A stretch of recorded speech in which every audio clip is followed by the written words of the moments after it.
Former North Carolina and St. Louis high school basketball star Caleb Love has entered the transfer portal, and Missouri might be the leader for his services, according to some, but I gotta say, I think some Tiger fans are overrating him a bit.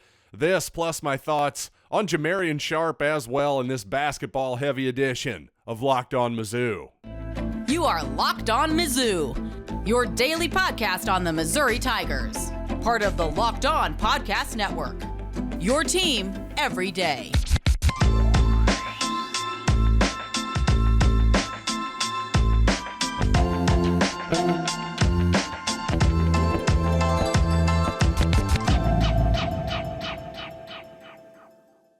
Hey, all you true sons and daughters, I'm John Miller, your Mizzou mafioso and the central scrutinizer of Missouri Tigers football and basketball. And this episode is brought to you by FanDuel Sportsbook, official sportsbook of Locked On.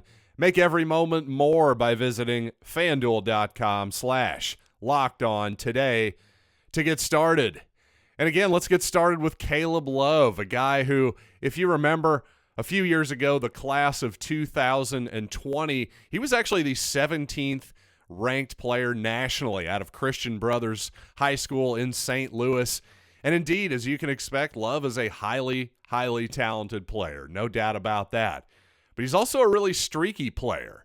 If you look back to his freshman season, the 21 campaign at UNC in Chapel Hill, North Carolina, he was frankly horrible. I got to be honest. And that's not an overstatement, as in he was one of the absolute worst offensive players in college basketball as a freshman. It was really that brutal because he took a ton of shots that year too.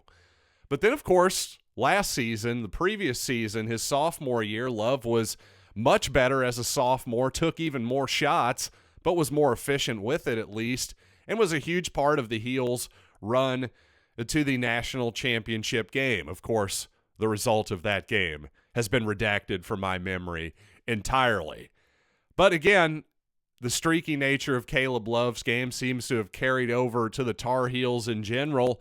They missed the tournament this year, and guess what? When you play 88% of your team's minutes and you take by far the most shots, you deserve a lot of the blame too. So I think, quite honestly, Missouri fans, be a little bit careful what you wish for when it comes to Caleb Love. And don't get me wrong, again, I'm in on the talent. I think it's possible, maybe a change of scenery, a little bit different role for Caleb Love would do wonders for his game. But just for some context here, in case you think I'm over-exaggerating here, last year, Kobe Brown, of course, led the Missouri Tigers in field goal attempts. 351 shots Kobe took. Well, Caleb Love took nearly 500, 497. That is just on a percentage basis, that's a massive, massive amount more than Kobe Brown. Kobe Brown, obviously a big part of the Missouri offense. So I do think you got to be a little bit careful for what you wish for here with Caleb Brown. And you know what? Actually, he was a big part of a threesome. We're gonna revisit that threesome that had Missouri ties from that 2020 class, of which Konzo Martin got none. How did that work out in the long run for all three of those guys? Let's talk about that a little later, but first, Jamarion Sharp. Ah, yes, you probably remember that young man's name. Yes, it's deja vu all over again, as Yogi Berra once famously said. Missouri reportedly again, the word on the street is they're the favorite to sign the 7'5" rim protection specialist. And indeed, statistically, Sharp was the best shot blocker in the entire country last season. And by a pretty good margin, too. Really only Liam Robbins from Vanderbilt. Missouri fans got a close-up look at him at Mizzou Arena this season. Robbins, along with Duke's Derek Lively, who's a big-time prospect, draft prospect, I should say. Those were the only guys who were even all that close to Sharp in terms of shot blocks percentage. But here's the thing, though, as incredible of a rim protector as he is at 7'5", you're not exactly going to run the offense through him. Now, he made 65% of his shots, but he was also fouled at an incredible rate, which makes sense considering he made only about 50% of his free throws. So with all that being said, I think if Missouri signs Jamarion Sharp, I'm not sure we need Eddie Lampkin, a guy who also has been strongly attached to Missouri lately by the Missouri beat. Well, the TCU sophomore 6'11" center is a big-time offensive rebounder, much more so even than the 7'5" Jamarion Sharp. But I'm not sure, at least on paper, at least on first glance, there's a lot more to Lampkin's game. The block numbers, for instance, for which Jamarion Sharp excels, well, they're merely average with Lampkin. And while certainly I'm well aware that that isn't always the best indicator of how effective you are as an interior defensive player, again, at first glance, it's just I'm not wild about this, and especially as Lampkin is also a similarly poor free throw shooter, about 56% from there. Well, I'm just not as in love with him. If he wasn't seeing a reason to get on the court at TCU for significant, majority type minutes, I'm not sure that Missouri should be that into him either. But ultimately, what I think, if Jamarion Sharp comes on this roster, I think he's a more important piece than what Caleb Love could potentially bring, because Sharp equals a type of lineup versatility that Missouri just simply didn't have last year. If there was a time where Missouri was getting beaten in the paint, either at the rim offensively, on the boards, or often both, well, what could we really do about it? In terms of personnel, not much. But Jamarion Sharp, obviously, you don't have to play him the entire game, but when you need him, you might really need him a lot. So, you know what? Coming up, I want to actually talk about what Missouri's roster might look like and their overall lineup construction might look like with Sharp and, maybe Caleb Love on board too. So let's get there. But first, I want to tell you about a FanDuel Sportsbook, because it's the perfect time of year to get involved. The Final Four's coming. The Masters is coming. NBA playoffs. That means there's no better time to get to FanDuel, America's #1 sports book. New customers get a no-sweat first bet up to $1,000. That's $1,000 back in bonus bets if your first bet doesn't win. Just go to FanDuel.com/lockedon to sign up today to claim your no-sweat first bet. Then, like I said, you can bet on everything from golf to basketball to baseball. Opening day coming up as well. Best of all, the app is safe, secure, and quite easy to use as well. So don't miss out on your shot at a no-sweat first bet up to $1,000 when you join FanDuel today. Just go to FanDuel.com/lockedon to sign up. Make every moment more with FanDuel. For me, it's interesting to think back to the November period for Missouri, and plus the December game against Southeast Missouri as well. You got 8 games there, plus Wichita State. I would say those 8 non-conference games against, well, the lowly likes of Southern Indiana. No offense to Lindenwood, but you're there as well. Mississippi Valley State, Houston Christian, those type of teams that you expect to blow out. Well, it was interesting to look back on those, because not only did Dennis Gates basically not call a timeout in any of those games. Maybe he called one to break a run, something like that, as he explained, hey, I'm not going to try to rescue these guys from every situation. They need to try to learn. So what he was saying is he took a lot of those games as a chance to figure stuff out, to experiment, not necessarily to try to get every bit of margin of victory out of it for the computer rankings and the metrics and all that kind of stuff. So the point in bringing this up is actually those first 8 games, those first 9 games, Missouri played at absolute warp speed, basically, too. And then Missouri played Kansas. And guess what?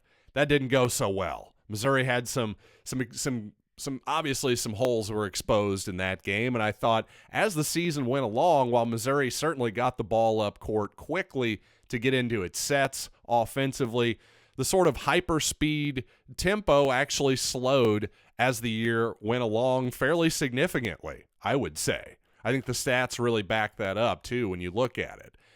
But the point is, Dennis Gates is obviously malleable. He's not just married to one style of basketball. I think that first month of the season, clearly he was trying to figure out the limits of what he could do with this style of offense. He's saying to himself, well, I thought I was maybe getting Jamarion Sharp last season.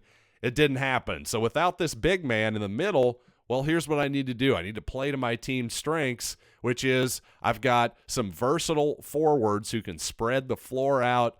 We can get three-pointers up quickly, play fast, wear the other team out, hopefully. And I think Gates eventually learned that the limits to that as the season went along and adjusted accordingly.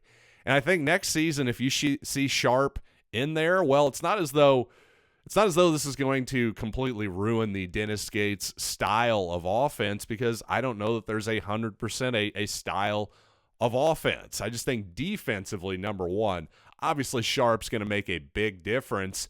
And even if there are times when the other team sizes down and maybe tries to go one-on-one against him, I don't know how many teams in the country have that guy, number one.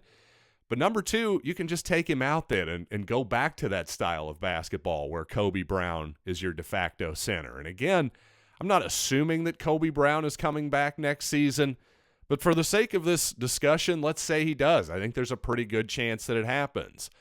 Well, then you're looking at a starting lineup of something like this: Jamarion Sharp, Kobe Brown, John Tonje, the Colorado State transfer and good shooter, Nick Honor at point, and then, hey, maybe Isaiah Mosley as your other guard. Maybe Caleb Love. Maybe he comes over too, and Mosley comes off the bench, assuming he comes back next year, which I'm more certain of than Kobe Brown, at least at this point. Then that's not even to mention another year of Aiden Shaw and his experience, Sean East and his ball handling, plus Kurt Lewis, I think, is going to be an immediate junior college transfer who is a big contributor. Then there's three true freshmen.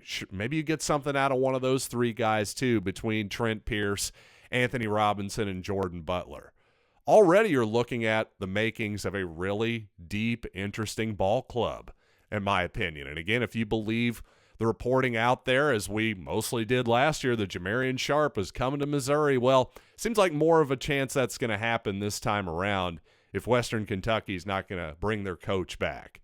I haven't actually followed up on that, but it's just everything. It seems like, Western Kentucky had a bad season this past year. All the signs are lining up. So if you wanted some more rim protection, a big old man in the middle, well, it ain't going to get any bigger, literally or figuratively, right now than Jamarion Sharp. And of course, well, leading up to that possible move, Mohamed Diarra on the move as well. He's also entering the transfer portal, and until a couple days ago, I was really assuming that he would definitely be back next season. But then I heard some rumblings that perhaps Diarra would actually return to France, maybe play some professional ball over there. Obviously, he's weighing his options in the portal. We'll see what happens with Mo Diarra. Now, the thing with Diarra is he's a really talented guy. For a guy his size, he could move very well in a lateral sense, had good coordination, a decent touch on his shots. Although the results were never great from the three-point line or the free throw line, it just felt like the mechanics were pretty good. The smoothness was pretty good. It felt like there was more there to tap into offensively. But defensively, I got to be honest, I just don't think that Dennis Gates was ever going to love his defense. He tried hard, and again, side to side, did well. When he would switch out onto a guard, he did okay, but it still just too much fouling. And again, in terms of rim protection, wasn't much there. Despite those couple of blocks against Princeton, that really wasn't his thing. And I think his lack of above-the-rim athleticism showed up not only on defense, but on offense as well, where often right by the basket, if he didn't have a lot of momentum, maybe being able to take a dribble or something beforehand, he had a real tough time finishing right at the rim. He wasn't Ricardo Ratliff in that he was clever enough or quick enough to get it up on the rim or backboard so quickly that he can make up for that. And that was going to be a problem too, especially against high major SEC quality competition. So I'm a little bit sad though, because again, I thought there was more to develop into, to tap into, but Mohamed sounded like a guy who took some time to adjust, a guy from a different country. So whatever whatever goes on with him in the future, I wish him the best. Seemed like a good kid and a guy I had fun watching play basketball for sure. So, Mohamed Diarra, all the best to you, young fella. So, if you'll recall, Caleb Love, not the only person that Missouri was very hot on the trail of back in 2020. Josh Christopher and Cameron Fletcher plus Love were the three guys that I certainly focused on the most at the time. Well, let's take a look back. How did that turn out for those three guys? All three of them just finished up their third season of college basketball. So let's revisit that famous class after these quick words. You know, if I were Conzo Martin a few years ago, I'm not saying I would have fired my cousin Nicodemus Christopher when his son Josh didn't sign with Missouri, but I am saying I would have understood. Because, my goodness, that's the only reason you hired Michael Porter Sr., right? But at least he delivered his son to your basketball team. In fact, two sons to your basketball team.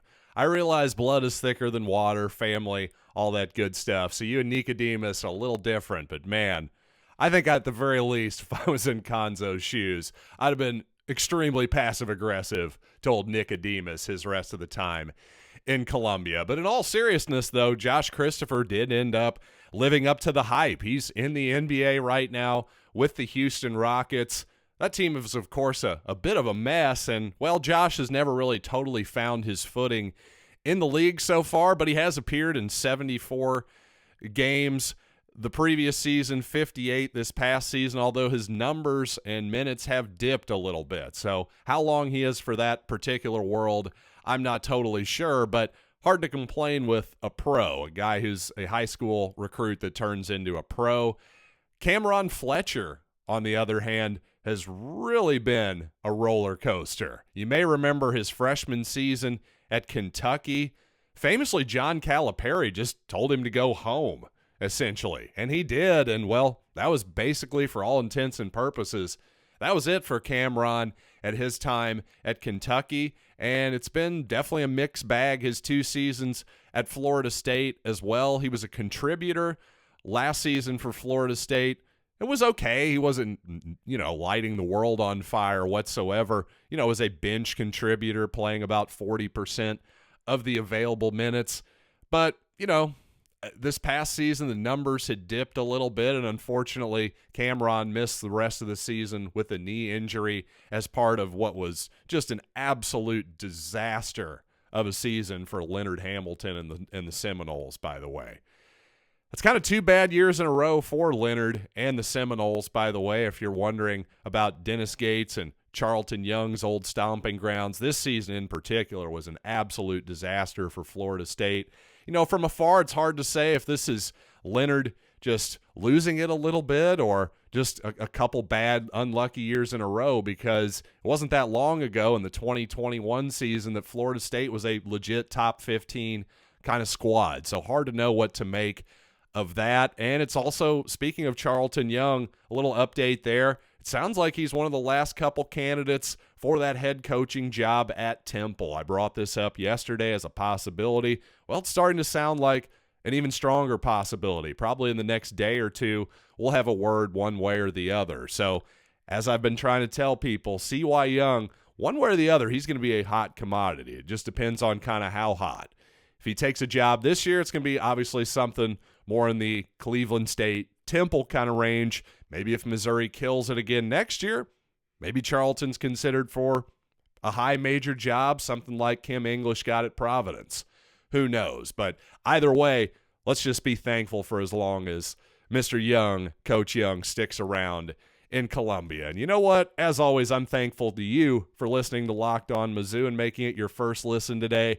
How about for your second listen, check out the brand new Locked On College Basketball with Isaac Shade, Andy Patton, plus their big-time experts, coaches, and players throughout the college hoops landscape even better.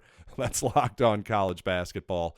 Available on YouTube and wherever you get landscaping podcasts. So, until next time, I'm John Miller, and thanks as always for listening to Locked On Mizzou.